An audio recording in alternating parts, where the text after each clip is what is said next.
जी नाम जपना क्यों जरूरी है? हाँ, ध्यान दीजिए। पहले तो हम उसी विषय पे बोलते हैं।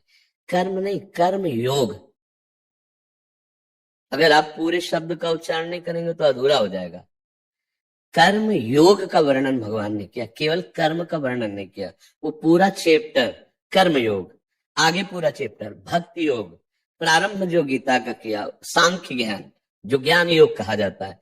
अगर आप योग नहीं बोलेंगे तो कर्म फिर बांधने वाले होते हैं, चाहे वो शुभ कर्म हो या अशुभ कर्म हो। अच्छा कर्म है सोने की जंजीर, बुरा कर्म है लोहे की जंजीर, लेकिन बंधता दोनों में है। अवश्य में वो भोक्तव्यम कृतम कर्म शुभाशुभम, शुभ और अशुभ कर्म दोनों भोगने पड़ेंगे। समझ रहे ना?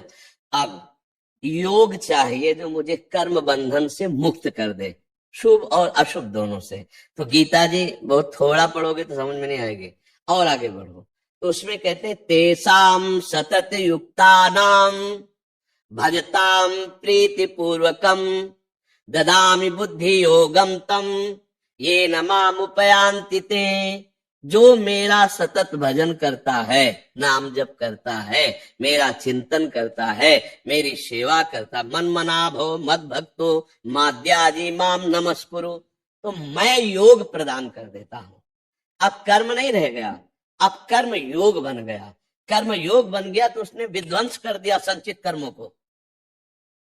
फलाकांक्षा रहित होने के बाद उसके हृदय में अद्भुत प्रेमानंद, कर्तृत्व भाव का लीन हो जाना, जीवन मुक्त महापुरुष हो जाना।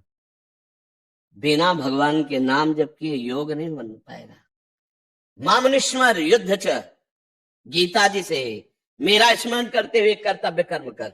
इसीलिए कहते हैं राधा राधा बोलो, हरि हरि बोलो, कृष्ण कृष्ण बोलो, फावड़ा चलाओ या वकालत करो या जो भी कार्य करो, वो तुम्हारी पूजा होगी, तुम्हारा कर्तव्य कर्म होगा, और भगवत स्मरण करोगे तो योग हो जाएगा। कर्म योग हो गया तो भगवत प्राप्ति हो जाएगी। कर्म अकेले हुआ तो बार बार दुर्गति, बार बार लोक लोकांतर के सुखों का शुभों का भोग, लेकिन पुण्य छिड़े मृत्यु लोके विसंति, काम तो बना नहीं। आपको समझ में आ रहा है? इसलिए नाम जपना अत्यंत आवश्यक है। बिना नाम जप किए योग नहीं हो सकता। कर्म होगा, कर्म दो प्रकार के, शुभ और अशुभ, उनका फल अवश्य भोगना पड़ेगा। गीता गायक कर रहे हैं अवश्य में भोक्तव्यम। कब तक भोगता रहूंगा? पूरा स्टॉक लगा हुआ, गोदाम लगा हुआ, अनंत जन्म हो चुके हैं, और हर कर्म का फल वो हमें भोगना पड़ेगा। तो आप क्या करें? उसमें आग लगनी चाहिए गोदाम में। जो हमारे संचित कर्म है वो नाम जप से होगा। जो क्रियमाण है, हमारी बुद्धि शुद्ध हो कि हम कौन से कर्म करें जिससे हमारा मंगल होगा, वो बुद्धि नाम जप से होगी। इसीलिए कहते हैं नाम जप करो। बहुत शोध के बोलते हैं, ऐसा थोड़ी मनमानी बोलते हैं। बहुत शोध के, हर शास्त्र का, हर संत महापुरुष का जो अनुभव है उनका संग करके तभी बोलते हैं। ऐसे नहीं कि हम वो केवल भावुकता में बोलते हैं। नहीं, हम भावुकता वाले पुरुष नहीं है।